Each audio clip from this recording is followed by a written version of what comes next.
उद्घाटन सत्र में आप सभी का स्वागत है। और सबसे पहले वसुधैव कुटुंबकम एक बहुशैली कोरियोग्राफी प्रस्तुति आपके समक्ष पेश करने जा रहे हैं, जिसमें भारत के विभिन्न हिस्सों के कुल 3 शास्त्रीय और 3 लोक नृत्यों को दर्शाया गया है। शास्त्रीय रूप में कथक, भरतनाट्यम, ओडिसी और लोक नृत्य रूप में छाऊ, हरियाणवी और लावनी शामिल है। यह अवधारणा शिव राम की पूजा से लेकर आधुनिक भारत के रंगीन फ्यूजन की खुशबू भारत की विशाल और विविध संस्कृति को दर्शाती है। आपके समक्ष पेश है ये प्रस्तुति वसुधैव कुटुंबकम।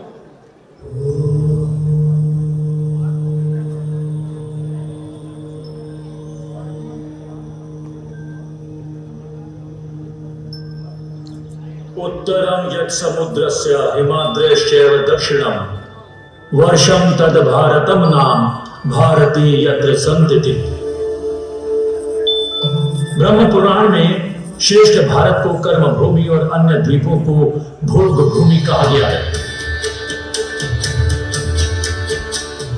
यतो कर्म भूरेशा यधान्या भोग भूमयो।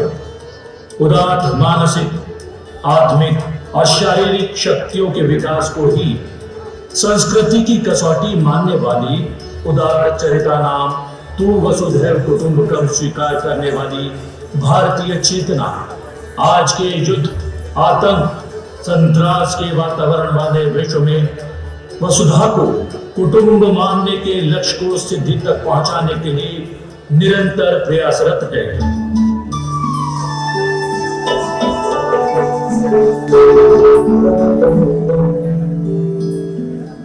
जीवन में सकारात्मक भावों और विचारों के विकास के लिए भारतीय मनीषा कलाओं को प्रमुखता देती आई है। यही कारण है कि भारतवर्ष को पंचम वेद अर्थात नाट्य शास्त्र के प्रणेता भरत मुनि से जोड़कर भाव, राग और ताल की वर्षा करने वाले राष्ट्र का पर्याय मानने वाली भारतीय अस्मिता कलाओं के संरक्षण और संवर्धन से सहज भाव से जुड़ जाती है।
विविध वेश विधान विभूषिता, विविध वाद्य व्यवहार समाश्रिता, विविध भक्ति विधानी गुणयुता, विविधता विधि नेह विशिष्टता, यस्या राज्य नव्य पद्धतो संस्कृति परंपरा, विश्व मंच पर पूजित भव्य भारत वर्ष धरा।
सङ्काशं त्रिनेत्रं पञ्चवक्त्रकं शुद्धस्फटिक शङ्काशं त्रिनेत्रं पञ्चवक्त्रकं कुन्दरिता कुन्दरित कुन्दरितै कुन्दरित कुन्दरिता कुन्दरित कुन्दरितै कुन्दरित गङ्गाधरं दशभुजं सर्वाभरणभूषितं गङ्गाधरं दशभुजं सर्वाभरणभूषितं कुन्द कुन्दरित कुकुन्द कुकुन्दरित कुन्दता कुन्दरितता कुन्द कुन्दरित कुकुन्द कुकुन्दरित कुन्दता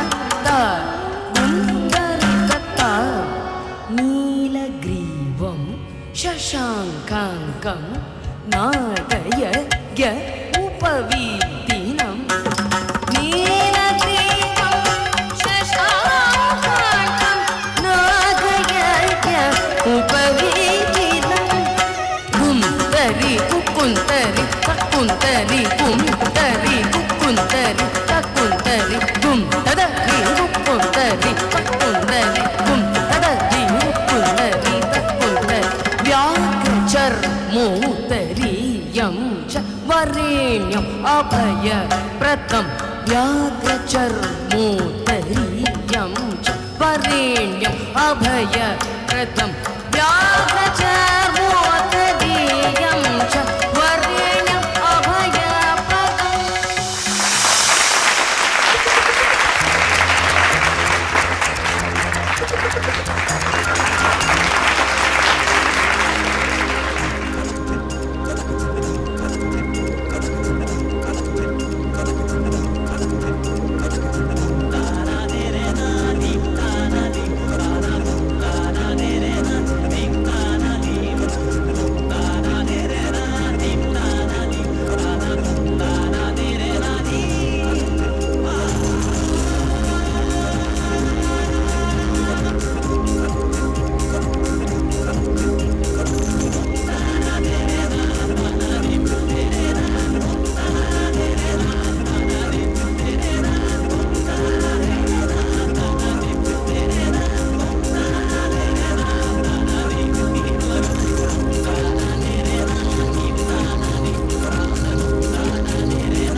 अनेकता में एकता हिंद की विशेषता को दर्शाता ये सांस्कृतिक प्रस्तुति हमारे सामने पेश की गई और अब वंदे मातरम।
शीतला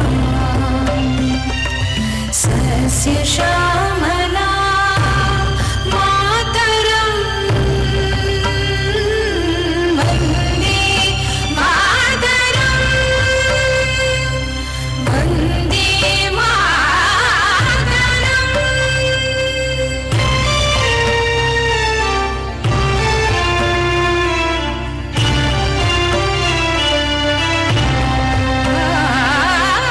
शुभ्रज्योत्स्नां पुलकितयामिनीं फुल्लकुसुमितद्रुमदलशोभिनीं सुहासिनीं सुमधुरभाषिणीं सुखदां वरदां मातरं वन्दे मातरम् त्वं हि दुर्गा दश प्रहरणधारिणी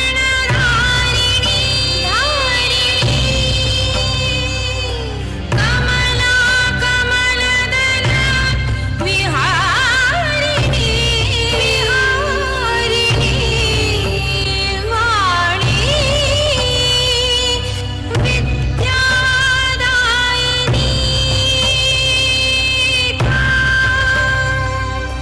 नमामि कमलाम् अतुलां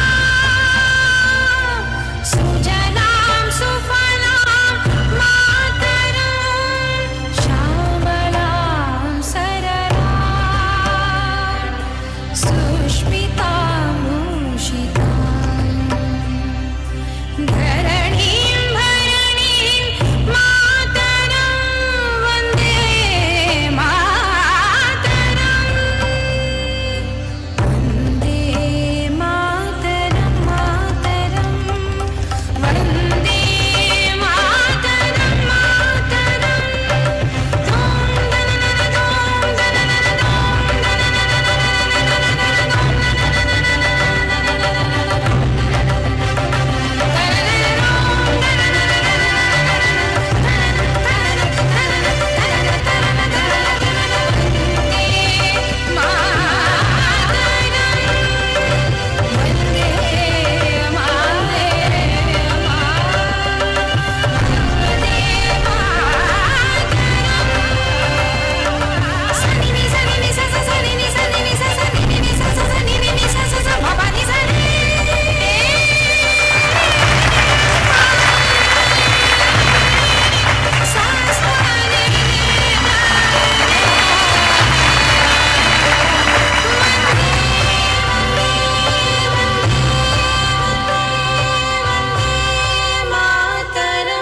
मातरं मातरं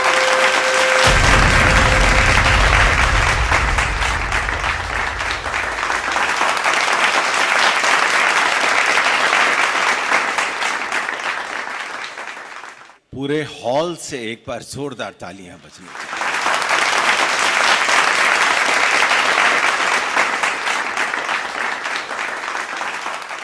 जैसा कि हम सब जानते हैं कि 5वें चित्र भारती फिल्म फेस्टिवल 2024 में आज के समारोह के मुख्य अतिथि हैं माननीय मुख्यमंत्री हरियाणा श्री मनोहर लाल जी।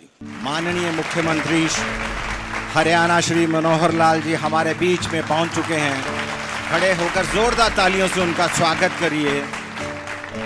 विशिष्ट अतिथि के तौर पर हमारे बीच में विवेक रंजन अग्निहोत्री, डॉक्टर चंद्र प्रकाश द्विवेदी, श्री दलेर मेहंदी, श्रीमती प्रीत संधू, श्रीमती पायल कनोडिया, प्रोफेसर श्री बीके कुठियाला जी अध्यक्ष भारतीय चित्र साधना, श्री राजेश कुमार जी कार्यकारी अध्यक्ष आयोजन समिति, अतुल गंगवार जी सचिव भारतीय चित्र साधना और सुरेंद्र यादव जी सचिव आयोजन समिति।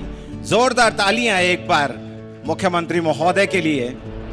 हमारे बीच में हैं मुख्य अतिथि माननीय मुख्यमंत्री हरियाणा व मंचस्थ अतिथियों से कि वो अपने कर कमलों से दीप प्रज्वलित करें और 5वें चित्र भारती फिल्मोत्सव का शुभारंभ करें।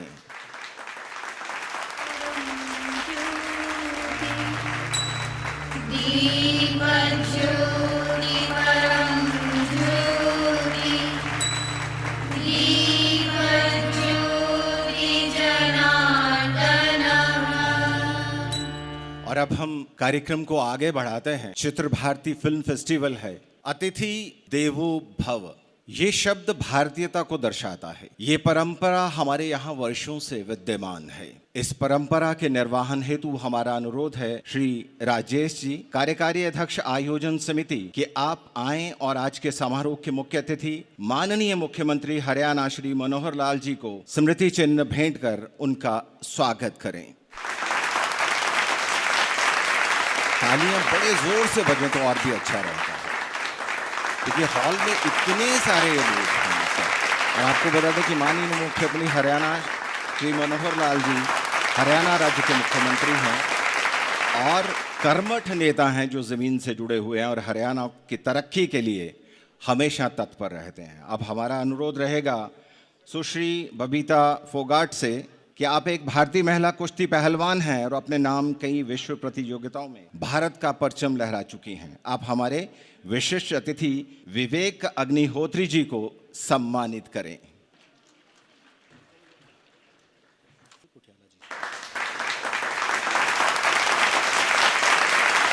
आप निर्देशक और लेखक हैं Buddha in traffic jam, Tashkent files, Kashmir files, vaccine war, book urban Naxals, the making of Buddha in traffic jam आपने पढ़ी होगी, और कश्मीर फाइल्स के लिए आपने काफ़ी शोहरत हासिल की है। एक बार फिर से जोर देते हैं। अब हमारा निवेदन है श्री रमेश चहल जी से कि वो आए। आप हरियाणा फिल्म इंडस्ट्री में लेखक, निर्देशक और अभिनेता के रूप में जाने जाते हैं। आप हमारे विशिष्ट अतिथि के रूप में पधारे डॉक्टर चंद्र प्रकाश द्विवेदी जी को सम्मानित करें।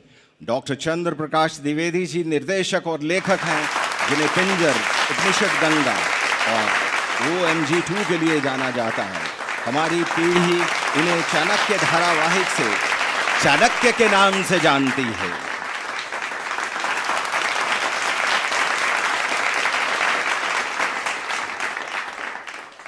डॉक्टर मार्कंडे आहूजा जी विश्व संवाद केंद्र हरियाणा के अध्यक्ष, प्रसिद्ध नेत्र विशेषज्ञ, स्थल बोहर और गुरुग्राम विश्वविद्यालय में भी VC रहे हैं। आपसे हमारा अनुरोध रहेगा कि आप श्री दलेर मेहंदी जी को सम्मानित करें। आप पंजाब प्रांत के विख्यात लोक संगीत, भांगड़ा व पॉप गायक हैं।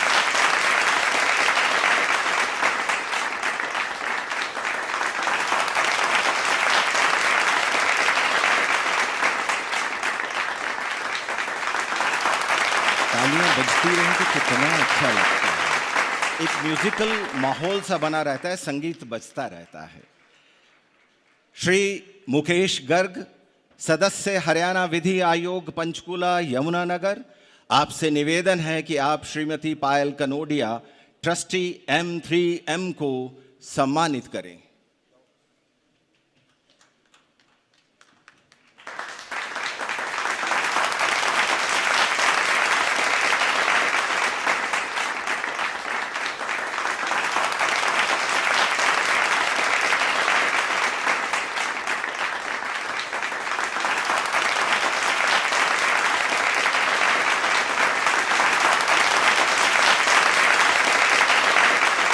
प्रोफेसर BR कुठियाला जी, अध्यक्ष भारतीय चित्र साधना, उनसे हमारा अनुरोध रहेगा कि माननीय अध्यक्ष हरियाणा विधानसभा श्री ज्ञानचंद गुप्ता जी को सम्मानित करें। तालियां थम सी जाती हैं तो माहौल संगीतमय नहीं रहता है।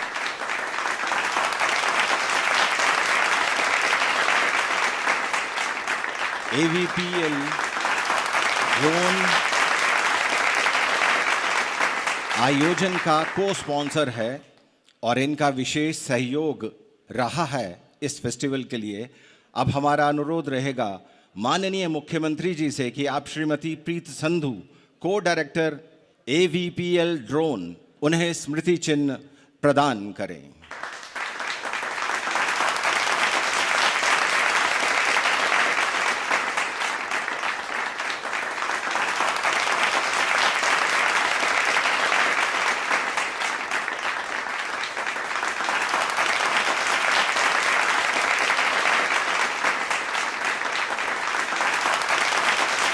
उनका विशेष सहयोग रहा है। इस समारोह के लिए बहुत बहुत शुक्रिया मुख्यमंत्री महोदय। एक बार अपने लिए और हमारे तमाम अतिथियों के लिए जोरदार तालियां दें। और अब हमारा अनुरोध रहेगा स्वागत भाषण के लिए प्रोफेसर श्री B.K. कुठियाला जी से। वो एक शिक्षाविद हैं और भारतीय चित्र साधना के अध्यक्ष हैं कि आज के समारोह के अतिथियों का स्वागत करें और आज के समारोह का विस्तृत परिचय दें। नमस्ते। वैसे तो जब हम फिल्म फेस्टिवल में आते हैं तो फिल्में देखने के लिए ही आते हैं, परंतु आज के इस कार्यक्रम में हमको थोड़ी थोड़ी बातें आपको बतानी हैं। और फिल्म क्या, फिल्म उत्सव क्यों और भारतीय चित्र साधना क्यों, ये थोड़ा सा परिचय।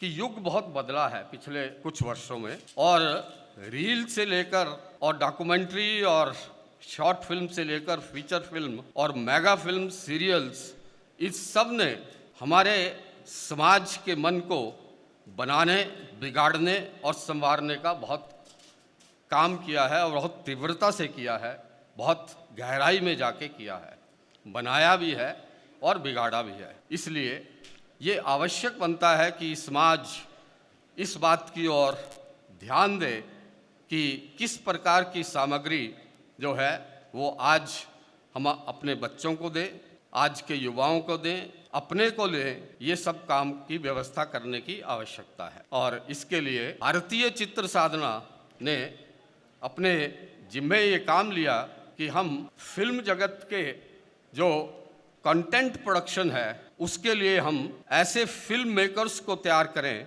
जो केवल मनोरंजन और धन अर्जन के लिए नहीं, परंतु समाज को दिशा देना और समाज के बिगड़े हुए कामों को सुधारना और समाज के भविष्य की संकल्पनाएं बनाना, ऐसा काम भी करें। इसके लिए भारतीय चित्र साधना पिछले लगभग 10 वर्षों से कार्यरत है। इसमें मुख्यतः कार्य युवाओं को फिल्म मेकिंग के फील्ड में तैयार करना, फिल्म मेकर्स तैयार करना युवाओं को, और ऐसे फिल्म मेकर्स को तैयार करना जो नेशन फर्स्ट के भाव से ओतप्रोत हों। ऐसा करने के लिए हर प्रांत में हर वर्ष कार्यशालाएं की जाती हैं फिल्म मेकिंग की विभिन्न कलाओं को सीखने और सिखाने के लिए। इन सब को कार्यशालाओं को करने के बाद सिलेक्टेड फिल्म मेकर्स को मुंबई में 15 दिन का एक वर्कशॉप किया जाता है और इस प्रकार से नई पीढ़ी को फिल्म मेकिंग के फील्ड में लाना, उनका कैरियर बनाना और उनको आगे के लिए ऐसी फिल्में बनाना जो समाज के, राष्ट्र के और मानवता के हित में हो। प्रशिक्षण का काम एक प्रकार का। दूसरा प्रशिक्षण का काम भारतीय चित्र साधना आम फिल्म को देखने वालों को ये समझ देना कि फिल्मों को किस प्रकार से चुनना चाहिए, किस प्रकार से देखना चाहिए, किस प्रकार से उनका मूल्यांकन करना चाहिए और किस फिल्म से क्या ग्राह्य है और क्या उसको समझने का प्रयास करना चाहिए कि ये ग्राह्य नहीं है। ये जो फिल्म एप्रिसिएशन कोर्सेज जो हैं ये भी भारतीय चित्र साधना करता है। इसके साथ साथ फिल्म मेकिंग को प्रोत्साहन देने के लिए समय समय पर हर दूसरे वर्ष एक फिल्म फेस्टिवल का आयोजन किया जाता है, जिसमें लगभग 1 वर्ष पूर्व कुछ विषय दिए जाते हैं जो कि युवाओं तक पहुंचाए जाते हैं और उनको प्रेरित किया जाता है कि आप इन विषयों पर फिल्में बनाएं और भारतीय चित्र साधना और चित्र भारती फिल्म फेस्टिवल के मंच पर भेजें। इन फिल्मों को स्क्रीन किया जाता है, सभी को देखा जाता है। उसमें से कुछ फिल्मों को चयनित किया जाता है। चयनित फिल्मों को एक राष्ट्रीय स्तर की ज्यूरी, निर्णायक मंडल उनको देखता है और उनको ये निर्णय करता है कि कौन सी फिल्म सर्वश्रेष्ठ है विभिन्न कैटेगरीज में, दूसरे नंबर पर और तीसरे नंबर पर है। इनको इस प्रकार के कार्यक्रम को करने के बाद फिल्म फेस्टिवल का आयोजन होता है, जो कि आज सुबह 10:30 बजे पंचकूला के इस स्थान पर प्रारंभ हुआ। और इस प्रकार से श्रेष्ठ फिल्मों को सम्मान देना, श्रेष्ठ फिल्मकारों को सम्मान देना, ये काम भी भारतीय चित्र साधना बखूबी कर रहा है। इसके साथ साथ समय के अनुसार प्रकाशन करना और शोध के काम को भी अपने भारतीय चित्र साधना में करने का धीरे धीरे प्रयास हो रहा है। अपने हरियाणा प्रांत की जो फिल्म पॉलिसी है उसके अनुसार भी भारतीय चित्र साधना को किस प्रकार से समाज में फिल्म के माध्यम से नए भारत के नवोत्थान के लिए किस प्रकार से कार्य करने को प्रेरित करना चाहिए और उसमें फिल्मों की भूमिका किस प्रकार से हमको सुनिश्चित करनी चाहिए, ये काम भारतीय चित्र साधना और चित्र भारती फिल्म फेस्टिवल करता है। ये पहला फिल्म फेस्टिवल इंदौर में हुआ 2016 में, 2018 में दिल्ली में हुआ, 2020 में अहमदाबाद में हुआ और उसके बाद भोपाल में हुआ और अब ये फिल्म फेस्टिवल यहाँ पर पंचकुला में आयोजित हो रहा है, जिसमें आप देखेंगे कि बहुत सी फिल्मों का स्क्रीनिंग है, स्पेशल फिल्म के साथ फिल्मों का भी स्क्रीनिंग है और साथ साथ बच्चों को, युवाओं को, युवतियों को फिल्म मेकिंग के डायरेक्ट गुर सिखाने के लिए प्रसिद्ध, सुप्रसिद्ध और सफल फिल्मकार यहाँ पर उपस्थित हैं। अपने मंच पर भी ऐसे श्रेष्ठ फिल्मकार उपस्थित हैं। ऐसा एक कार्यक्रम समाज हित में, देश हित में, मानव के हित में और सृष्टि के हित में जो कार्यकर्ता फिल्म क्षेत्र में कार्यकर्ता निर्माण का कार्य भारतीय चित्र साधना पिछले लगभग 1 दशक से कर रहा है, इस भारतीय चित्र साधना के चित्र भारती फिल्म फेस्टिवल के 5वें एडिशन में आप सबका स्वागत है, विशेषकर माननीय मुख्यमंत्री का। आप सब फिल्मों के प्रेमी हैं, आपको बहुत सी फिल्में देखने को मिलेंगी, फिल्मकारों से आपका बातचीत वार्ता होगी और इस 3 दिन के कार्यक्रम में आप नई ऊर्जा, नई कल्पनाएं और नए संकल्प करके निकलेंगे।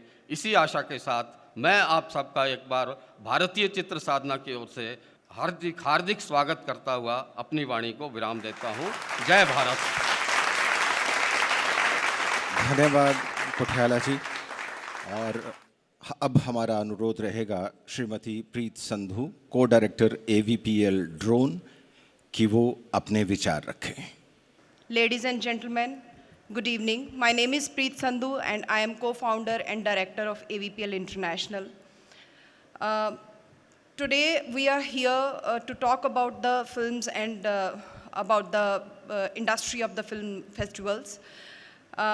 AVPL International एकमात्र एक ऐसा कंपनी है गुड़गांव बेस्ड जो ड्रोन इकोसिस्टम में ड्रोन पायलट्स को ट्रेन करता है और हमने एक एग्रीकल्चर ड्रोन भी बनाया है जिसका काम स्प्रे करने का है। और सर, आपके विजन के अकॉर्डिंग AVPL इंटरनेशनल एक एम के साथ चला हुआ है कि वो ड्रोन इंडस्ट्री में हर गांव में एक ड्रोन एंटरप्रेन्योर क्रिएट करे, ड्रोन की ट्रेनिंग दे करके, सो दैट जब वो ड्रोन की ट्रेनिंग ले उसके बाद वो ड्रोन खरीदने के बाद एक स्केलेबल और सस्टेनेबल बिजनेस मॉडल के तहत आसपास के एग्रीकल्चर लैंड में स्प्रे करके वो अपना लाइवलीहुड क्रिएट कर सके। हमारे ये पायलट सेल्फ एम्प्लॉयड होंगे और अगर वो ऑलमोस्ट 2000-3000 एकड़ को कवर करें एक साल में तो आराम से वो अपना 10 से 12 लाख पर एनम कमा सकते हैं अपने रिमोट एरिया से। एंड अगले 5 साल में हम ऑलमोस्ट 50,000 ड्रोन ऑपरेटर्स को क्रिएट कर रहे हैं pan India. As far as our presence concern, we are into the 12 states and we have 46 centre of excellence as of now. Since the time is very short and I will not take much of your time, I'm very happy that I am able to convey my message through the prestigious stage today, and I am once again congratulating the organizers of the event, and once again I am very thankful. बहुत शुक्रिया प्रीत जी। हमारा अनुरोध है doctor चंद्र प्रकाश द्विवेदी जी से कि वो हमें अपने विचारों से अभिभूत करें। आदरणीय मुख्यमंत्री श्री मनोहर लाल खट्टर जी, प्रोफेसर कुठियाला जी, मेरे मित्र श्री विवेक रंजन अग्निहोत्री, हम सबके प्रिय श्री दलेर मेहंदी जी और यहाँ उपस्थित गणमान्य अतिथि। मैं आया तो सुनने मनोहर लाल जी को, लेकिन कहाँ मुझे जा रहा है, इसलिए कि नेतृत्व इस समय मनोहर जी के पास है। और मैं एक छोटी सी कहानी कहूँगा। समाज के सामने ये जो चुनौती है कि मनोरंजन कैसा होना चाहिए, ये आज की चुनौती नहीं है, ये चुनौती हजारों साल पहले भी थी। और इसीलिए आप में से किसी ने अगर नाट्य शास्त्र का अध्ययन किया हो तो नाट्य शास्त्र का पहले अध्याय में जो चुनौती है कि इंद्र, आप सबने इंद्र के बारे में सुना है, ब्रह्मा जी के पास जाते हैं और ब्रह्मा जी से कहते हैं कि समाज में ग्राम्य धर्म का उदय हो रहा है। ग्राम्य धर्म से क्या तात्पर्य है? जो बुराइयां हैं, लोग धन लोलूप हो रहे हैं, धन के पीछे भाग रहे हैं, स्त्री लोलूप हो रहे हैं, स्त्री के पीछे भाग रहे हैं, समाज में कई तरह के दूषण उत्पन्न हो रहे हैं। इसलिए आप मुझे कोई एक ऐसा साधन दीजिए जिससे मैं मनोरंजन के साथ ज्ञानवर्धन या शिक्षा का भी काम कर सकूं। यह चुनौती इंद्र की थी। ब्रह्मा जी ने उन्हें कहा कि कुछ समय बाद मुझे आकर मिलो। इंद्र कुछ समय बाद जाकर उनसे मिले तो ब्रह्मा जी ने उन्हें पहला नाटक देवासुर संग्राम या अमृत मंथन जो कहते हैं वो लिखा उन्होंने और वो इंद्र को दिया। इंद्र ने इंद्रध्वज उत्सव पर वह नाटक प्रारंभ किया। जैसा मैंने कहा, देवासुर संग्राम, इसमें देवता और असुरों के युद्ध की कहानी है। उस समय विरूपाक्ष, ये असुरों का सम्राट, असुरों का राजा था, चल रहा था। उसी दिन विरूपाक्ष ने अपने साथियों के साथ जाकर नाटक में विघ्न डाला, नाटक को रुकवाया कि आप लोग जो ये नाटक कर रहे हैं इसमें जो राक्षसों का, दानवों का चरित्र चित्रण है ये ठीक नहीं है, ये नाटक हम नहीं होने देंगे। विश्व के पहले नाटक के रचयिता ब्रह्मा और उसका विरोध करने वाले पहले नाटक में ही आ गए थे। आप हर एक कुछ समय पर फिल्मों के रिलीज के साथ देखते हैं कि एक फिल्म आती है और उस पर बहुत सारे प्रश्न लगते हैं और बहुत सारे विघ्नकर्ता उपस्थित हो जाते हैं। मैं बस संकेत मात्र से जो अपनी बात रखना चाह रहा हूं कि इसमें ब्रह्मा कौन है और इंद्र कौन है। वैदिक काल में हम ब्रह्मा और इंद्र को अगर एक बार मान भी लें कि ये काल्पनिक चरित्र है तो वर्तमान में इस स्थिति में इंद्र कहाँ है और कहाँ है ब्रह्मा। तो मैं ये समझता हूँ कि समाज का जो चिंतक वर्ग है, समाज के जो फिल्मकार हैं, विवेक है मेरे साथी, ऐसे लोगों के पास किस व्यक्ति को जाना पड़ेगा? तो मुझे लगता है इंद्र को ब्रह्मा रचनाकार के पास जाना पड़ा था, तो हमारे मुख्यमंत्री को भी रचनाकारों के पास जाना होगा, अपनी समस्या बतानी होगी और उनसे समाधान मांगना होगा। और ये परस्पर एक दूसरे का पूरक संबंध, रचनाकार और जो समाज को नेतृत्व प्रदान करते हैं। तो मुझे लगता है मनोहर जी, आपकी भूमिका इंद्र की है। इंद्र के पास बड़ा कोष था, आप जानते हैं। नाटक के लिए सभी मेरे मित्र यहाँ जानते हैं, जो आलोचक बैठे हैं, कि बहुत धन की आवश्यकता होती है, तो सिनेमा के लिए तो और बड़े धन की आवश्यकता होती है। तो आप इस पर विचार करें। और इंद्र ने जो भूमिका वैदिक काल में निभाई थी, वर्तमान में आप अपनी भूमिका निभाएं। आपको मेरी शुभकामनाएं। इसी के साथ मैं अपनी बात समाप्त करता हूँ। धन्यवाद चंद्र प्रकाश द्विवेदी जी। अब हम एक नई पुस्तक का विमोचन करने जा रहे हैं, OTT का मायाजाल। सभी अतिथियों से हमारा अनुरोध है कि आप अपने कर कमलों से इसका विमोचन करें। मेरा अनुरोध रहेगा लेखक श्री अनंत विजय, एसोसिएट एडिटर दैनिक जागरण, की वो भी मंच पर आ जाएं। OTT का मायाजाल विमोचन हो रहा है।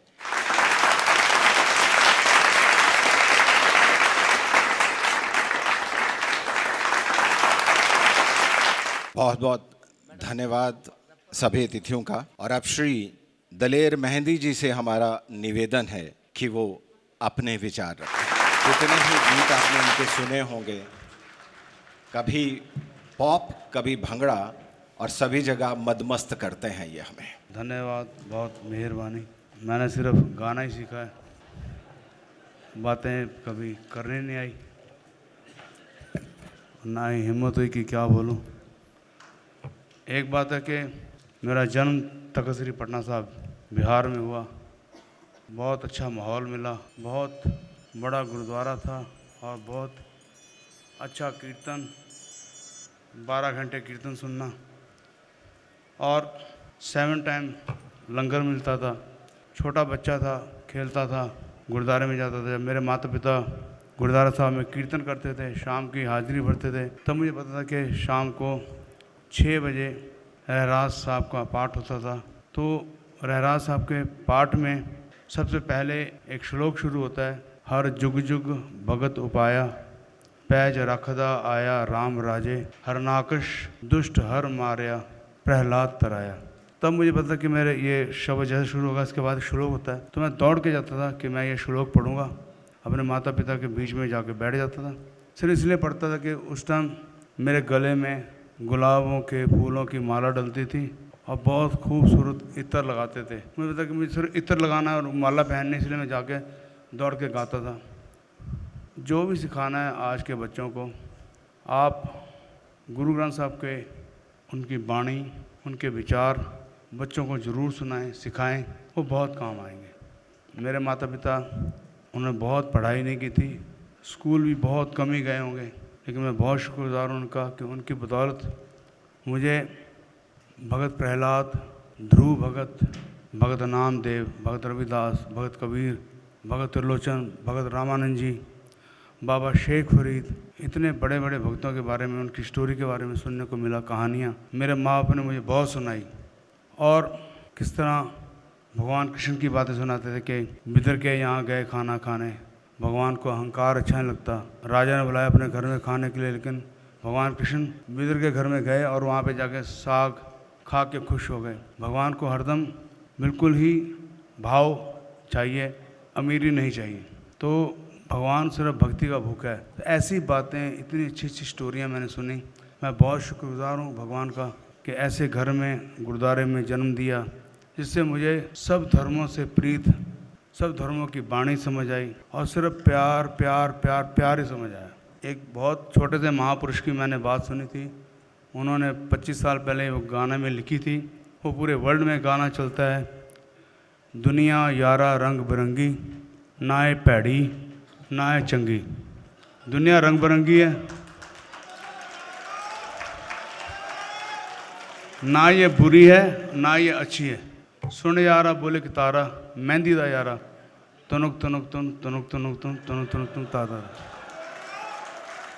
अब जो तुनुक तुनुक है, ये भी मेरे संस्कार में तुनुक तुनुक मैंने लिया था कि जो नारद जी का तंबूरा है, उसको जब आप छेड़ते हैं तो उसमें तुनुक तुनुक तुन तुनुक तुनुक तुन तुनुक तुनुक तुन तुनुक तुनुक तुन, वो तुनुक तुनुक की तो उसमें एक साउंड आती है।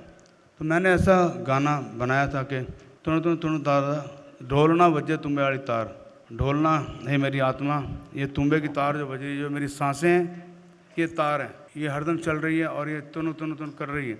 तो दुनिया के पीछे जाओगे तो भटक जाओ कि कौन अच्छा है कौन बुरा है। छोड़ो, ये ना अच्छी है या ना बुरी है, सिर्फ प्यार की बातें, अच्छाई की बातें, उधर ध्यान दो। तो कहने का मतलब है कि आज इस मेले में मुझे बुलाया गया, मैं बहुत बहुत शुक्रगुजार हूँ। और जैसे मैंने कहा था कि मुझे बातें करनी नहीं आती, पर फिर भी मैं बहुत बहुत शुक्रगुजार हूँ।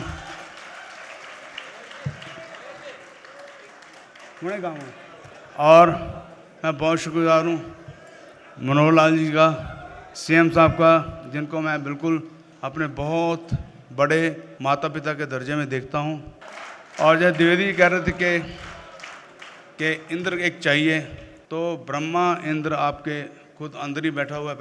पहला ब्रह्मा ये था मेरा कि मैंने बहुत बड़ा नाम कमाना है, मेरी दुनिया में बहुत बड़ा नाम। मैं छोटा था, सबसे सोचा मैंने दुनिया में बहुत बड़ा नाम करना है। और फिर इंद्र चाहिए था, तो इंद्र भी अंदर बैठा हुआ है, उसी ने गाने बनाए और मुझे कहीं जाना नहीं पड़ा। मैंने कोई स्ट्रगल नहीं किया कि मुझे काम दो काम दो काम दो, बिल्कुल नहीं। काम ही ऐसा रब ने कराया कि सारी दुनिया के सामने आया। और आज पूरा वर्ल्ड, आज 27 साल हो गए इस गाने को और सारी दुनिया अभी तक ढूंढ रही है और झूम रही है और झूमती रही। और दुनिया यारा रंग तरंगी, और ना है भैड़ी ना है चंगी, दुनिया यारा रंग बिरंगी, ना है भैड़ी ना है चंगी। हो सुन यारा बोले एक तारा, मेहंदी दा यारा, तुन तुन तुन तुन तुन तुन तुन तुन तुन दा दा दा तुन तुन तुन तुन तुन। ओ गड्ढे ते न चढ़दी गड्डी रे ते न चढ़दी, गड्ढे ते न चढ़दी गड्डी रे ते न चढ़दी, छड़िया ते टट्टू ते टप चढ़दी। बोल तारा रा रा, ओ बोल तारा रा रा, कंजरी कलोल कर दी, बोल तारा रा रा। हाय हाय ओ रब्बा हाय ओ रब्बा हाय ओ रब्बा हाय ओ रब्बा हाय ओ रब्बा हाय ओ रब्बा हाय ओ रब्बा ओ साडे नाल रहोगे तो ये सीएम साहब जो रहेंगे नहीं साहब ओ साडे नाल रहोगे तो ऐश करोगे जिंदगी दे सारे मजे कैश करोगे साडे नाल हो साडे नाल हे साडे नाल डुरा। बहुत बहुत शुक्रिया, बहुत मेहरबानी। और मेरे बोलने में कोई कमी पेशी हो तो मैं प्लीज़ आप सबसे माफ़ी चाहूँगा। बहुत बहुत शुक्रगुजार हूँ आपका। रब रखा जिंदे रहो। सत श्री अकाल।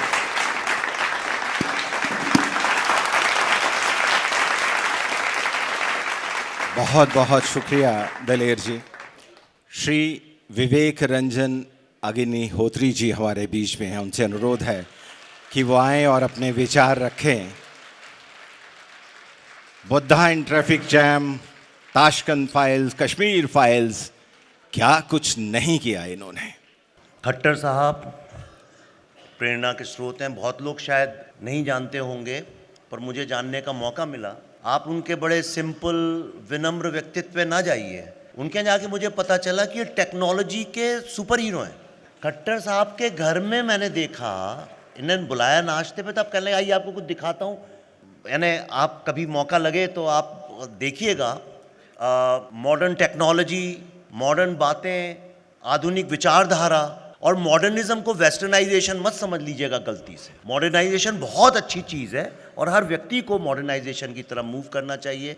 ये मैंने खट्टर साहब के साथ सीखा, मेरा सौभाग्य था। कश्मीर फाइल्स के बाद उन्हीं के ऑफिस से फ़ोन आया कि आइए नाश्ता करते हैं, और मुझे ऐसा बिल्कुल भी नहीं लगा कि मैं एक मुख्यमंत्री के साथ बात कर रहा हूँ। ऐसा लगा एक बड़े भाई के साथ, एक शुभचिंतक के साथ कर रहा हूँ, और हरियाणा की जनता भी आपको एक बड़ा भाई शुभचिंतक मानती है। बहुत बहुत धन्यवाद। माननीय डॉक्टर चंद्र प्रकाश द्विवेदी जी, क्या बोलूँ उनके बारे में। ऐसा कोई मेरी जनरेशन का नहीं है जो उनके कार्य से इन्फ्लुएंस नहीं हुआ। मेरा सौभाग्य रहा कि मैं चाणक्य के बाद भी उनसे बहुत निरंतर इन्फ्लुएंस होता रहा हूँ। बहुत बहुत धन्यवाद। दलेर पाजी, बहुत कम लोग बचे। ये जैसे एक्सटिंक्ट होती जाती है ना स्पीशीज जानवरों में, आपने देखो कहते हैं ये अब ख़त्म होने वाले हैं। ये स्टेज पे किसी भी वक्त खड़े होकर गाने वाले बिना ऑटो ट्यून के ऐसे सिंगर्स 2-4 ही बचे हैं भारत में, बाकी सब ऑटो ट्यून वाले हैं। मेरा सौभाग्य रहा कि मेरी एक फिल्म थी फुटबॉल के ऊपर गोल, उसका गाना दलेर पाजी ने गाया था, हल्ला बोल उसका नाम था, जिसने फिल्म में 4 चांद लगा दिए थे, बड़ा हिट भी रहा। माननीय कोथियाला जी, मेरे बुजुर्ग बड़े भाई, मेरे मार्गदर्शक मनमोहन वैद्य जी, आज ही इनकी किताब मिली मुझे। वरिष्ठ पत्रकार अगेन भाई जैसे अनंत विजय जी जिनका भी विमोचन किया, अतुल जी हमारे, और नरेंद्र ठाकुर जी। मैं इन लोगों का नाम स्पेशली इसलिए लिया कि बहुत मेहनत लगती है एक मेन स्ट्रीम जिसको कहते हैं, जो एक बॉलीवुड से हट के एक फिल्म फेस्टिवल करने का। इसमें इन सब लोगों का किसी ना किसी रूप में योगदान रहा है। और चंडीगढ़, पंचकुला के सारे आप जो दर्शक, यहाँ जो लोग आए हैं, मैं आपका भी बहुत बहुत धन्यवाद करता हूँ चित्र भारती के बिहाफ पे, क्योंकि आजकल कला, साहित्य, कविता और फिल्मों के बारे में अच्छी बात करने के लिए 10 लोग भी नहीं जुड़ते हैं। इतनी तादाद में आप लोग आए हैं, पीछे तक भरा हुआ है, ये देख के खुशी भी हुई। आपका बहुत बहुत धन्यवाद। आपने देखा होगा पिछले कुछ वर्षों से फिल्में, बॉलीवुड बहुत चर्चा में है। यानी मेरे पूरे जीवन में मैंने फिल्मों पे इतनी चर्चा होते हुए नहीं देखी, लेकिन काश ये चर्चा फिल्मों के ऊपर होती तो इस देश का बहुत उद्धार हो सकता है। फिल्मों का क्या योगदान एक राष्ट्र के युवा, वहाँ के लोगों, उस राष्ट्र के निर्माण में हो सकता है, इसकी कल्पना भारत में किसी को भी नहीं है। और बिना इसको जाने हुए हम सब लोग फिल्म में इन्वॉल्व हैं। आपको आश्चर्य होगा एक बात जान के, एक संस्था है ICCR, Indian council of cultural relations.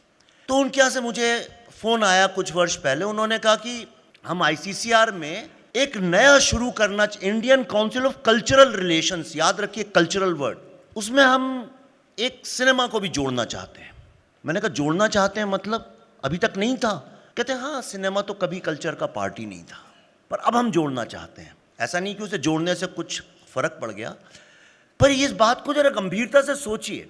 हमने 70 साल में, 75 साल में सिनेमा को कभी कला ही नहीं माना, जबकि पूरा विश्व सिनेमा को ही संपूर्ण कला मानता है, क्योंकि वही एकमात्र ऐसी कला है जिसमें ऑडियो वीडियो दोनों, और उसके अलावा डेप्थ एक टेक्निकल बात है, पर जिसमें 3 डायमेंशंस इन्वॉल्व हैं और किसी कला में ऐसा नहीं है।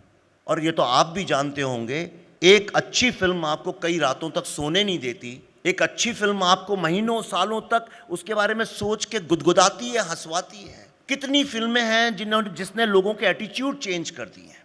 पर हमने सिनेमा को हमेशा, कभी 26 जनवरी 15 अगस्त को या कुछ हुआ तो एक्टरों को बुला के डांस करवा दिया, ये करवा दिया, उसको ऐसे ही बस एक नौटंकी की तरह से इस्तेमाल किया है। और यही कारण है कि भारत का इतना दुर्भाग्य है, और मैं सच कह रहा हूं, मां सरस्वती कहीं आंसू बहाती होगी इस बात पे। इतना बड़ा दुर्भाग्य है, भारत एकमात्र ऐसा फिल्म बनाने वाला देश है जहां पे फिल्म के बारे में कोई बात नहीं करता। आज उसने कितने का धंधा किया इस बारे में बात होती है। हमने एक कला जो एक राष्ट्र के भविष्य और वर्तमान को बदल सकती है, उस कला को हमने मात्र एक दुकान बना के खड़ा कर दिया। इसके लिए फिल्म इंडस्ट्री तो जिम्मेदार है, पर समाज भी उतना ही जिम्मेदार है। और मैं इसलिए कह रहा हूं कि यहाँ पे इस तरह के श्रोता हैं जो इस बात को समझेंगे। तो ये फिल्म जिसको हम बोलते हैं, ये है क्या? कोई से पिक्चर बोलता है, कोई फिल्म बोलता है, कोई सिनेमा बोलता है, ये आखिर है क्या? अगर फिल्म वालों के ही डायलॉग सुने तो उनका कहना है कि फिल्म का मतलब है सिर्फ एंटरटेनमेंट, एंटरटेनमेंट, एंटरटेनमेंट। और ये डायलॉग मैंने भारत के बच्चों को दोहराते सुना है। मुझसे लोग बोलते हैं ये सब क्या बनाते हैं, फिल्म तो एंटरटेनमेंट होनी चाहिए, आपकी फिल्म में एंटरटेनमेंट नहीं था। मेरा आर्ग्यूमेंट ये है कि इसका मतलब तो फिल्म बनाने वाले भी नहीं समझ पाए सिनेमा क्या है। अगर एंटरटेनमेंट का आपको इतना शौक है तो मदारी जो बंदर नचाता है वो भी एंटरटेनमेंट है, सर्कस भी एंटरटेनमेंट है। आप खुद सोचिए, फिल्म क्या सिर्फ एंटरटेनमेंट है? दंगल क्या सिर्फ एंटरटेनमेंट था? मुन्ना भाई एमबीबीएस सिर्फ एंटरटेनमेंट था? रंग दे बसंती एंटरटेनमेंट था? जागते रहो सिर्फ एंटरटेनमेंट था? दीवार क्या सिर्फ एंटरटेनमेंट थी? मदर इंडिया के एंटरटेनमेंट है? कश्मीर फाइल्स के एंटरटेनमेंट है? ये भी तो फिल्में हैं। लेकिन जो लोग ये फिल्में नहीं बना सकते, जिनके हाथ में सत्ता है सिनेमा की, वो ये आपके दिमाग को रोज ब्रेन वॉश करके समझा देना चाहते हैं कि फिल्म तो भाई एंटरटेनमेंट है, ये मत पूछो अच्छी है कि बुरी है।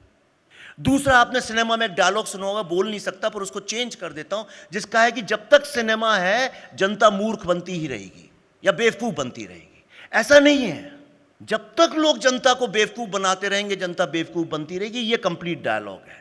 सिनेमा का इस्तेमाल अगर राष्ट्र के उत्थान के लिए, जागरूकता के लिए किया जाएगा तो उसके लिए काम आएगी। ये ताकत आपके दिमाग को इन्फ्लुएंस करने की, आपके एटीट्यूड्स को बदलने की, एक राष्ट्र के डेस्टिनी को चेंज करने की ताकत सिनेमा में है। तो जो बात मैं आपसे कहना चाहता हूं कि ये जिम्मेदारी सिर्फ फिल्म मेकर्स की नहीं है। तो मुझे लगा सिनेमा का इस्तेमाल आज भारत के सॉफ्ट पावर की तरह किया जा सकता है। ये एक वो भारत नहीं है नाच गाने वाला, ये एक नया भारत है। इसकी सोच अलग है, इसका डिटर्मिनेशन अलग है। इसने निश्चय किया कि हमको अब विश्व के आगे जीतना है और हमको विश्व के आगे एक अग्रणी राष्ट्र की तरह आगे बढ़ना है। आज पूरा वर्ल्ड का जो रिसर्च है टेक्नोलॉजी का, वो नई कहानियों को कैसे नए माध्यम से बताया जाए उसके ऊपर जा रहा है। ऐसे में सबसे बड़ी डिमांड जो है वो होगी विजुअल स्टोरीज की। क्यों नहीं, जिस तरह से हमने आईटी में हम अग्रणी हुए, आईटी में नंबर 1 है, इन विजुअल स्टोरीज में जो कि सिनेमा का ही माध्यम है, उसमें हम बढ़त क्यों नहीं ले सकते? क्यों नहीं हमारे हर प्रदेश में 1-1, 2-2 सिनेमा के कॉलेजेस हो सकते हैं? सिनेमा बहुत बड़ा बिजनेस है, इसको आप इग्नोर नहीं कर सकते। उसके ऊपर क्यों नहीं चिंतन मनन होता? क्यों सिनेमा को हम इतना हल्के फुल्के तरीके से लेते हैं? ये एटीट्यूड चेंज करने के लिए बहुत ज़रूरी था कि मेन स्ट्रीम से कट के हट के एक नई धारा शुरू की जाए, जिसका प्रयास 5 साल पहले चित्र भारती के जरिए से हुआ। चित्र भारती जैसे एक नहीं बल्कि कई फेस्टिवल्स होने चाहिए। भारत के प्रांतों के बच्चे जिनको कोई बंबई में एंटरटेन नहीं करता क्योंकि वो अंग्रेजी नहीं बोलते, इस इलिटिज्म से लड़ाई लड़ने का इलाज ट्विटर पे गाली गलौज नहीं है। इसका इलाज है इस तरह के सक्सेसफुल फेस्टिवल्स को जीवन देना, उनके अंदर एक आत्मा भरना और यंग लड़के लड़कियों को प्रेरित करना। इसी विश्वास से मैं कई सालों से इन लोगों से कह रहा हूं कि मैं इसमें एक सहयोग करना चाहता हूं। भोपाल में भी मैंने कहा था, पर अब मैं क्या करूं, पहली बार ऐसा हो रहा है, मैं देना चाहता हूं, कोई लेना नहीं चाहता। मैं फिर से ये अनुरोध करता हूं, ये मेरी दिली इच्छा है, हम लोग एक फाउंडेशन चलाते हैं, आई एम बुद्धा फाउंडेशन, किसी से मांगते नहीं कभी पैसा, उसमें हम अपने ही उससे सब करते हैं, किसी की श्रद्धा हो तो दे सकता है।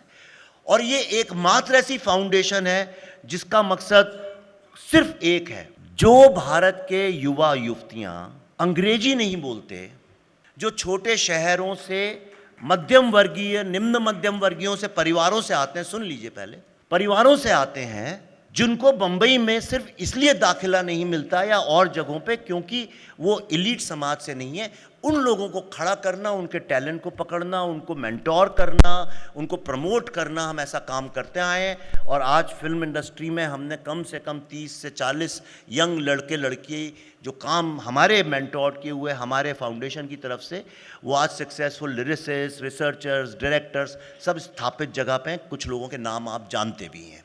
ये एक प्रयास है, छोटा प्रयास है, लेकिन प्रयास से ही आगे निर्माण होता है।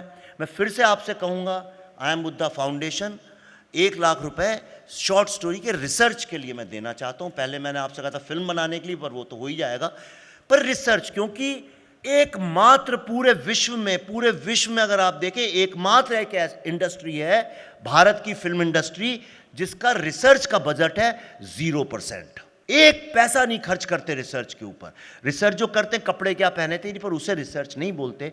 तो आप चुन के अगर हमको कोई फिल्म मेकर चुने कि जो अच्छी फिल्म बनाना चाहता हो, उसके रिसर्च का 1 लाख रुपए तक की धनराशि आई एम बुद्धा फाउंडेशन देगी। उसके अलावा जो मैं भारत के पार्टीशन के सत्य के ऊपर जो फिल्म बना रहा हूँ, द दिल्ली फाइल्स, उसमें आप लोग चुन के मुझे 3 लोग दीजिए, उनको हम सैलरी के साथ ट्रेन कर देंगे। Will take them as trainee, पर शर्त ये उसमें 2 लड़कियां होनी चाहिए, 1 लड़का, क्योंकि फिल्म इंडस्ट्री को अब बहुत ज़्यादा नारी शक्ति की आवश्यकता है।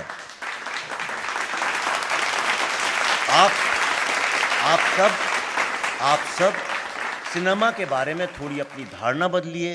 थोड़ा हम लोग भी प्रयास करते हैं सिनेमा को एक नई दिशा देने की, क्योंकि मेरा पूर्ण विश्वास है कि 140 करोड़ भारतीय अगर एक बार ठान लें कुछ करना है, तो जिनने दुनिया की सबसे ताकतवर कॉलोनियल सरकारों को घुटने टिका दिए, जिनको यहाँ से निकाल दिया, अगर वो चाहें तो क्या नहीं कर सकते हैं। इसी आशा और इसी सपने के साथ आप सबका बहुत बहुत धन्यवाद। धन्यवाद अग्निहोत्री जी। और अब हमारा विनम्र निवेदन आज के समारोह के मुख्य अतिथि माननीय मुख्यमंत्री हरियाणा श्री मनोहर लाल जी से कि वो आशीर्वचन दें।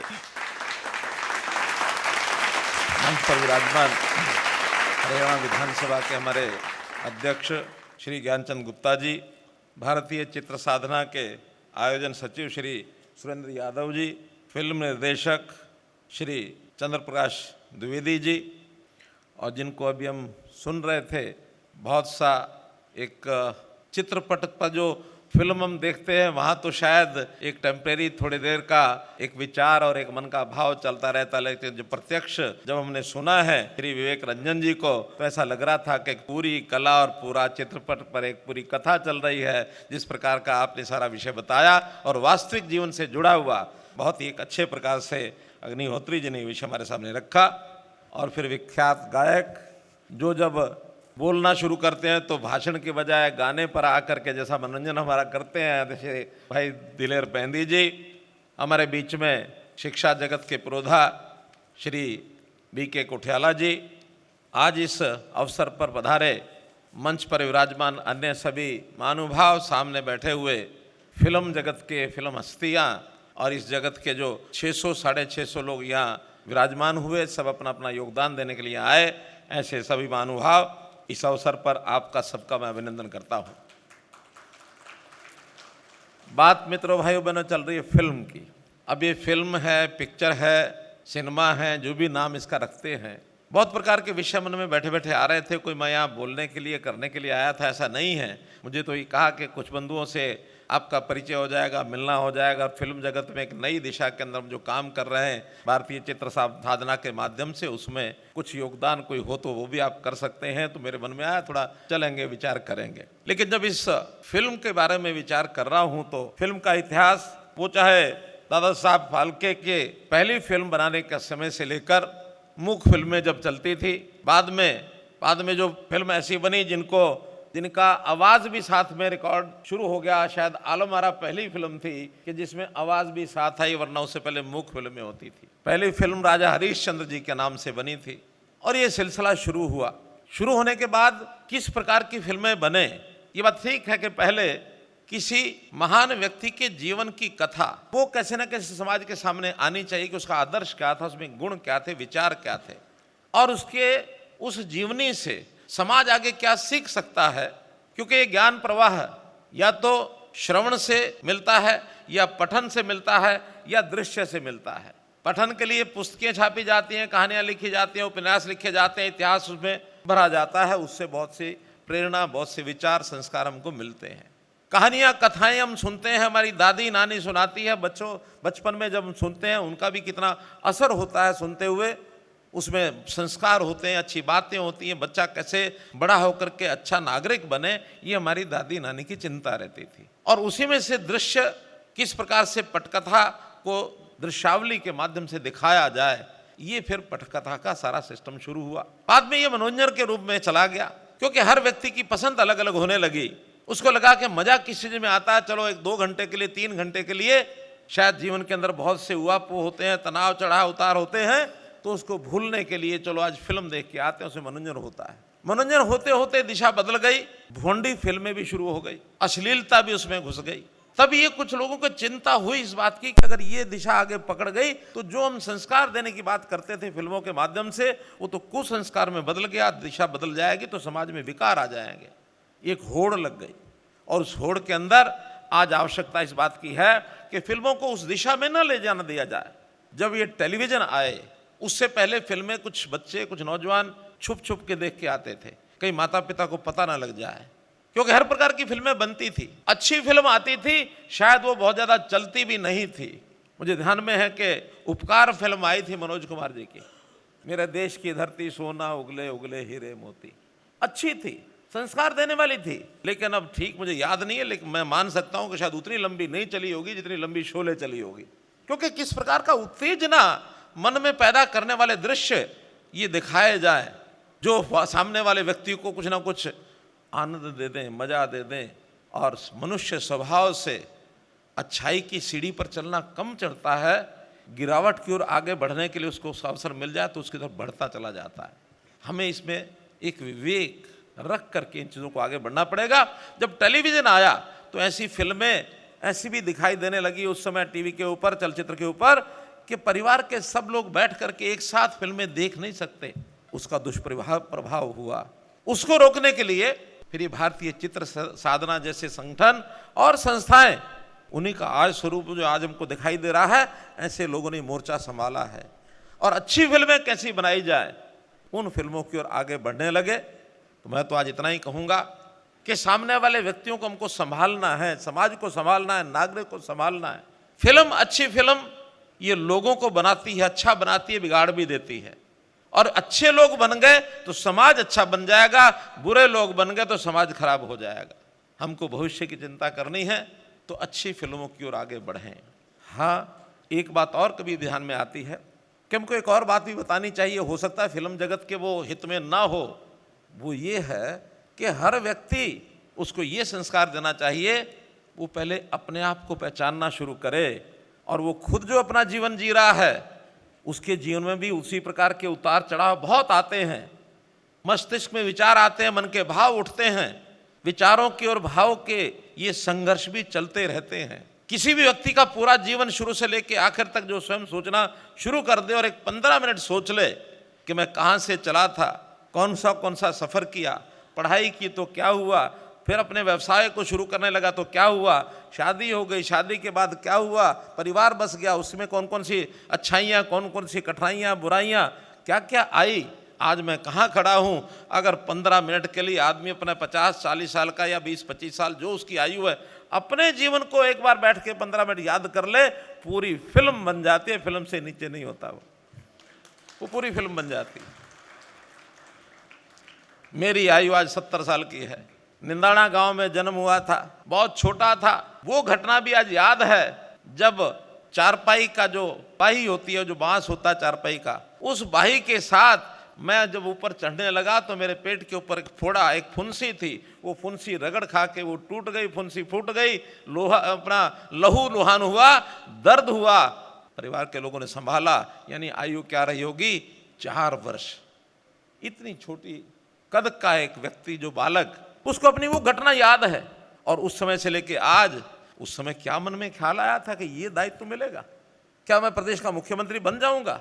अब फिल्मों भी उतार चढ़ाव ऐसे ही दिखाए जाते हैं। एक सामान्य व्यक्ति, कहानी उसकी ऐसी बनती है, वो कुछ भी बन जाता है और ऊपर बन करके कहीं भी वो गिर जाता है। समाज में अच्छा काम करने के लिए किसी प्रकार का अच्छा काम भी कर जाता है, समाज के अंदर चेतना जागृत होती है और गिरावट आती है तो व्यक्ति के जीवन में कितनी गिरावट आ जाती है। ये सारे फिल्मी दृश्य तो होते ही हैं। वो फिल्मी दृश्य हमारे जीवन में भी तो आ ही सकते हैं। हम कल्पना करें कि हम किस प्रकार से कोई अच्छा काम कर सकते हैं। कल्पना की जाती है कि व्यक्ति बहुत बड़ा व्यक्ति बन जाता है। एक कहानी याद आ रही है मुझे। एक बार एक राजा, संतान नहीं थी, निसंतान उस राजा का देहांत हो गया। नियम ये होता है कि उत्तराधिकारी जो बनेगा वही उस राजा का यानी मरने के बाद दाह संस्कार करेगा। अब राजा ने अपना उत्तराधिकारी बनाया नहीं था, निसंतान था। समस्या आ गई कि उत्तराधिकारी पहले बनाओ। उनके मंत्रीगण बैठ करके विचार करने लगे। बहुत आसान नहीं होता है। विवाद हो गया, देर तक बैठे रहे, विवाद सुलझा नहीं। राजपुरोहित को बुलाया गया, बहुत देर रात की समस्या का हल नहीं निकल रहा, क्या करें? राजपुरोहित ने कहा कि एक भाग्य के ऊपर ये छोड़ दो कि कौन राजा बनेगा। अब कैसे बनाए राजा, भाग्य पर कैसे छोड़ेंगे? उनका सब सो जाओ। उस समय मोबाइल वगैरह होते नहीं थे। दरवाजे बंद कर दो, सुबह उठो, उठते ही सूर्य की पहली पौ फटने पर दरवाजे के बाहर दरवाजा खोलो, जो व्यक्ति पहला आ जाए उसको बुला करके राजा बना दो। बहुत भाग्य के ऊपर खेलने की बात थी। सबने मान लिया भाई किसी का स्वार्थ नहीं है, कोई इसमें वैसी बात नहीं है, जो निर्णय तो भाग्य कर देगा, जो कर देगा। सो गए, दरवाजा खोला, सुबह उठते ही एक कमंडल हाथ में लिए हुए व्यक्ति आ गया। उसने कहा भिक्षाम देही, भिक्षाम देही। भिक्षा मांगने के लिए आ गया। और भिक्षा मांगने के बाद जो मांगने लगा तो मंत्रियों ने कहा कि नहीं नहीं छोड़ो, कमंडल रखो साइड में, पहले अंदर आओ, आज से तुम भिखारी नहीं, आज से तुम हमारे राजा हो। वो कहने क्या मजाक कर रहे हो? मजाक नहीं, ये हमारे राज दरबार का फैसला है। बुला लाए, राज पोशाक पहनाई, राजा की पोशाक बना करके राज्याभिषेक करने लगे। तो समझदार था थोड़ा व्यक्ति, कहने लगा देखिए आपकी बात तो मैं मंजूर कर लूंगा, मुझे आप राजा बनाओ, एक छोटी सी मेरी शर्त है, उसको अगर मान लो तो मैं राजा बन जाऊंगा। क्या शर्त है? शर्त यह है कि मैं 23 घंटे राजा का काम करूंगा, दिन में 24 घंटे में से केवल 1 घंटा मेरा व्यक्तिगत होगा। आप मुझे 1 घंटा मेरे कमरे के अंदर मैं अपना काम करूंगा, 23 घंटे आके फिर राजा बनूंगा।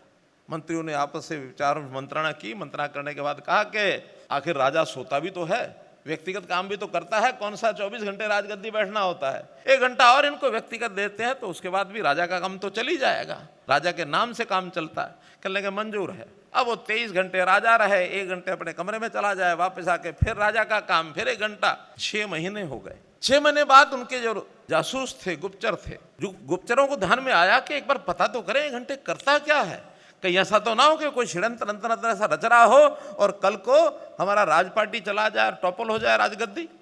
उन्होंने पता किया, सूत्र होते हैं अपने अपने सब गुप्तचरों के। तो उन्होंने क्या देखा कि राजा अंदर कमरे में जाते हैं, अपनी जो राजा की पोशाक है वो उतार करके खूंटी पर टांग देते हैं और बाद में वो जो भिखारी वाले कपड़े हैं वो कपड़े पहन करके कमंडल उठा करके दीवार के साथ साथ घूमते हैं, भिक्षाम देही, भिक्षाम देही, भिक्षाम देही, भिक्षाम देही। अब ये करने लगे।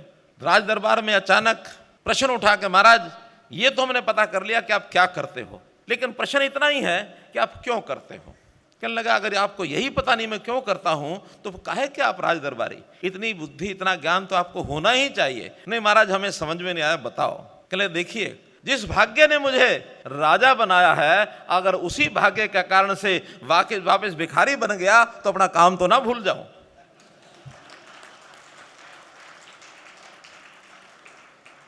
तो ये मन का भाव है। मन का भाव ऐसा व्यक्ति को बनाकर रखेगा, कभी दुखी नहीं हो सकता, हमेशा सुखी रहेगा। एक गांव का बालक, निंदाना गांव का बालक आज मुख्यमंत्री बन जाता है। बनने के बाद बहुत बड़ी शक्ति, ताकत, प्रभाव सब मिला है। उस प्रभाव के कारण से कुछ भी हम कर बैठते हैं, कर लेते हैं। आज भी मैं वित्त मंत्री होने के नाते एक अधिकार मेरे पास होता है कि जितना वित्त प्रदेश का होता है उसको कैसे डिस्ट्रीब्यूट किया जाए, कैसे किसके मद में कितना पैसा लगाया जाए। 1,90,000 करोड़ रुपए का आज बजट पेश किया मैंने। अगर ये गलतफहमी मुझे हो जाए कि 1,90,000 करोड़ रुपया मैंने किया और मेरा है, तो उससे बुद्धिहीनता और ज्यादा नहीं हो सकती। मुझे तो विचार रखना है कि मैं क्या हूं।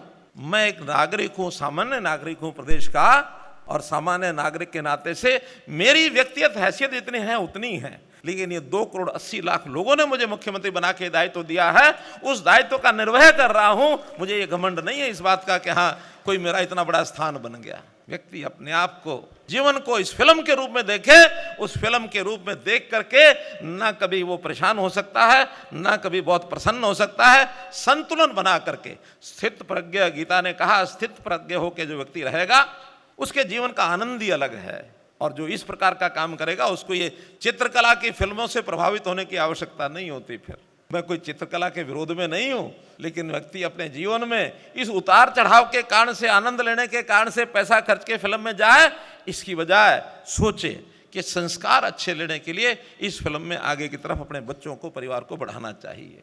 और वो अगर इच्छा करेगा नागरिक, तो फिर फिल्म जगत को फिल्में बनानी भी पड़ेंगी। वैसे आज डिमांड और सप्लाई में यही फर्क है कि आवश्यकता किस चीज की महसूस करते हैं। जो अग्निहोत्री जी ने कहा कि कितने की फिल्म हुई, कितने पैसे मिले, कितने बचे। अगर समाज में एक चेतना चली जाए कि हमको गलत फिल्में नहीं देखनी, अच्छी फिल्म पर पैसा खर्च करेंगे, तो फिर वो दोनों काम चल जाएंगे। फिल्म निर्माता भी उसी प्रकार की फिल्म बनाएगा जिसकी उसकी डिमांड हो जाएगी। तो मित्रों, भाइयों बहनों, हम भी थोड़ी भूमिका अपनी हरियाणा सरकार के नाते इसमें निभाना चाहते हैं। उसमें हमने, क्योंकि फिल्म जगत एक बड़ा जगत हो गया है, इसके अंदर एक विधाएं हैं, कला छुपी हुई है, और उस कला को प्रदर्शन करने के लिए इंफ्रास्ट्रक्चर बहुत बड़ा चाहिए, वो भी आवश्यकता होती है। इसमें रोजगार बहुत लोगों को मिलता है, कोई कलाकार है तो कोई उसका निर्देशक है, तो कोई निर्माता है, तो कितने ही लोग लगे, उनकी टीम लगी है। इसके अंदर हरियाणा प्रदेश अपनी भूमिका निभाए, और खास करके हरियाणवी संस्कृति, हरियाणवी भाषा, हरियाणा के संस्कार, ये उस फिल्म के माध्यम से कैसे हम अपने प्रदेश, देश, दुनिया में फैला सकें। क्योंकि आज हरियाणा वो हरियाणा नहीं रहा जब कल्चर के नाम से केवल एग्रीकल्चर यहाँ होता था। आज कल्चर के नाम से भी हरियाणा की धाक देश और दुनिया में है। आज हरियाणवी फिल्में जब से बनने लगी हैं, उनकी डिमांड हुई है। दंगल जैसी फिल्म, और यहाँ तो कला के नाते से बहुत विधाएं चलती रही हैं। पहले फिल्म जगत से पहले भी यहाँ तो स्वांग जो हरियाणा के प्रसिद्ध होते हैं, उस स्वांग के नाते आखिर वो भी तो कला ही, फिल्म ही थी, जगत ही था। आज पर्दे पर देखते हैं, प्रत्यक्ष आकर के अपना दिखाते थे सब। तो इस प्रकार के सारे संस्कारों में हरियाणा बहुत आगे है। तो हरियाणवी फिल्मों को आगे बढ़ाने के लिए हमने एक फिल्म पॉलिसी अपनी बनाई है, और उस पॉलिसी के अंदर पिंजौर में, यहीं इसी जिले में, अपने अभी कुछ भूमि को एक उसमें एक फिल्म सिटी बनाने के लिए, हरियाणा फिल्म सिटी ये बनाने के लिए उसका विचार बनाया है। बहुत जल्दी उसका प्रारूप निकलेगा, और मैं जितने निर्माता हैं फिल्म के, उन फिल्म के निर्माताओं को ये आह्वान करता हूं कि चाहे बड़ा नहीं, एक छोटा भी अपना स्थान लेकर के, ताकि वहाँ एक छोटा स्टूडियो बनाने के बाद फिल्मांकन के लिए जो आपको फील्ड की जो आवश्यकता है, पहाड़ी इलाका, उत्तर प्रदेश, अपना हिमाचल और उत्तराखंड और एक जम्मू कश्मीर तक पूरा फैला हुआ है। आप कहीं भी जा कर के शूटिंग और फिल्मांकन करेंगे, और वहाँ उस फिल्म को वहाँ से ला करके उसको बना के आगे भेजेंगे, तो बहुत बड़ा एक लाभ होने वाला है। इसमें हमने उस पॉलिसी में हर प्रकार की फिल्मों को कुछ ना कुछ सहायता, सहयोग करने के लिए भी एप्लीकेशन मांगी गई हैं। कुछ फिल्मों ने अप्लाई किया है। उसका निर्णय हम 10 मार्च को गुरुग्राम में एक बड़ा फंक्शन करके उन फिल्मों को, जो अच्छी फिल्में हैं, उनको सब्सिडी देने का भी काम कर रहे हैं। तो इसके अंदर और आगे कैसे बढ़ा जाए, आप लोग क्योंकि इन फिल्मों के तज्ञ हैं, इस विधा के तज्ञ हैं, जिस प्रकार का आप हमको बताते रहेंगे, हम उस विषय में और आगे बढ़ेंगे। और इस फिल्म जगत के माध्यम से समाज को संस्कारित करने में हरियाणा सरकार का जो योगदान आपको अपेक्षा हो, वो हम पूरा करेंगे। द्विवेदी जी ने कोई विषय में बातचीत में, मैं उस समय ठीक समझ नहीं पाया कि आपने क्या कहा है, लेकिन फिर भी उस भावना को मैं ध्यान में करूं तो शायद यही कहा होगा कि इतना बड़ा ये कार्यक्रम ये जो किया जा रहा है, इस कार्यक्रम के लिए कुछ सरकार की ओर से कोई अपेक्षा, मैं यही कह सकता हूं कि इस कार्यक्रम के लिए राजेश जी और हमारे जो जितने भी बंधु प्रबंध व्यवस्था में लगे हैं, मैंने पूछ लिया था, मैंने कभी हमारे लायक कोई व्यवस्था हो तो बताओ। तो संकोच में कहने लगे कि खर्चा तो बहुत है। मैंने कहा चलो बता दीजिए कितना है। तो कहने लगे 1। मैंने कहा 1 लाख? कहने लगे नहीं 1 करोड़। मैंने कहा ठीक है, हम इस 1 करोड़ की व्यवस्था आपको करके देंगे और इस सारी फिल्म का, इस उत्सव का जो खर्च है उस 1 करोड़ में आप पूरा करिए। और इसको अभी तो पहला ये फिल्म उत्सव पंचकुला में हो रहा है, इस कड़ी में आगे भी आपको आवश्यकता लगे तो हरियाणा हर समय, चाहे पंचकुला में, चाहे गुरुग्राम में, चाहे करनाल में, चाहे हिसार में, क्योंकि बहुत स्थान अब ऐसे हो गए हैं जहाँ इस प्रकार के कार्यक्रम किए जा सकते हैं, आपको मैं निमंत्रण देता हूँ। इस नाते से आप आगे बढ़ें। बहुत बहुत धन्यवाद, बहुत बहुत शुभकामना।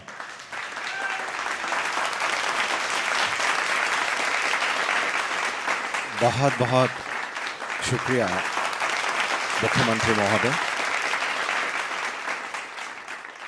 धन्यवाद। प्रस्ताव हेतु अब हमारा अनुरोध है श्री सुरेंद्र यादव जी, सचिव आयोजन समिति, कि वो आएं और समारोह में पधारने पर मुख्य अतिथि व सभी मेहमानों का धन्यवाद करें। इस कार्यक्रम में आए माननीय मुख्यमंत्री श्रीमान मनोहर लाल जी, अधिकारीगण, भगिनी व बंधु को मैं तहे दिल से धन्यवाद करता हूँ। मैं धन्यवाद करता हूँ AVPL का जिन्होंने इस आयोजन को सफल बनाने के लिए हमारे को मदद की, हमारे सह प्रायोजक बने। मैं फिर से धन्यवाद करता हूँ श्रीमान मनोहर लाल जी का, हरियाणा सरकार का, जिन्होंने इस 3 दिवसीय कार्यक्रम के मुख्य प्रायोजक बन हमें आर्थिक सहयोग की घोषणा की। मैं धन्यवाद करता हूँ सभी दर्शकों का जो आप यहाँ पधारे और आपने हमारी घर में बढ़ाई। धन्यवाद। बहुत बहुत शुक्रिया। और अब आप सबसे अनुरोध है कि अपने अपने स्थान पर खड़े हो जाएं। अब राष्ट्रगान होगा। जनगण मन अधिनायक जय हे भारत भाग्य विधाता, पंजाब सिंध गुजरात मराठा द्राविड़ उत्कल बंगा, विंध्य हिमाचल यमुना गंगा उच्चल जलधि तरंगा, तव शुभ नामे जागे, तव शुभ आशीष मांगे, गाहे तव जय गाथा, जन गण मंगलदायक जय हे भारत भाग्य विधाता।